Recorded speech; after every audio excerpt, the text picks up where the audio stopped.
UDF Perinjanam മണ്ഡലം committee തെരഞ്ഞെടുപ്പ് convention നടത്തി. KPCC ജനറൽ സെക്രട്ടറി സോണിയ ഗിരി ഉദ്ഘാടനം ചെയ്തു. മണ്ഡലം വൈസ് പ്രസിഡന്റ് KG സുവർണൻ അധ്യക്ഷത വഹിച്ചു. മുസ്ലിം ലീഗ് സംസ്ഥാന പ്രവർത്തക സമിതി അംഗം KA ഹാറൂൺ റഷീദ് മുഖ്യപ്രഭാഷണം നടത്തി. സ്ഥാനാർത്ഥി TM നാസർ, നേതാക്കളായ CJ Paulson, CC Baburaj, Sudhakaran Manappattu, Sheela Vishwambharan, Sunil P Menon, CP Anil, KM Nishad, Rubina Nasar തുടങ്ങിയവർ സംസാരിച്ചു.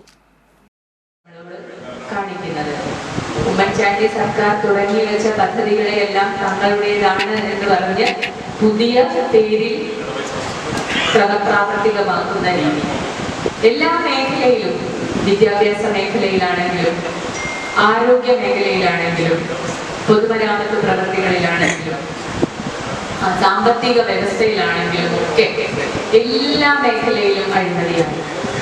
നമ്മുടെ ഓരോ എവിടെന്താ നമുക്ക് ഇതിനെ കുറിച്ച് പൂർണ്ണമായിട്ട് പറയണ്ടേന്ന് മനസ്സിലായി. എല്ലാ മേഖലയിലും എടുത്തു പറഞ്ഞ ആരോഗ്യ മേഖല പൂർണ്ണമായും തകർന്നിരിക്കുക. ചിലപ്പോൾ ഒരു പക്ഷേ അവർ കൊട്ടിഘോഷിക്കുന്ന കുറെ ഉദ്ഘാടന മഹാമഹങ്ങൾ നമ്മൾ കണ്ടിട്ടുണ്ടാവും. വലിയ കെട്ടിടങ്ങളൊക്കെ ഒരുപക്ഷെ പണിതിട്ടുണ്ടാവും.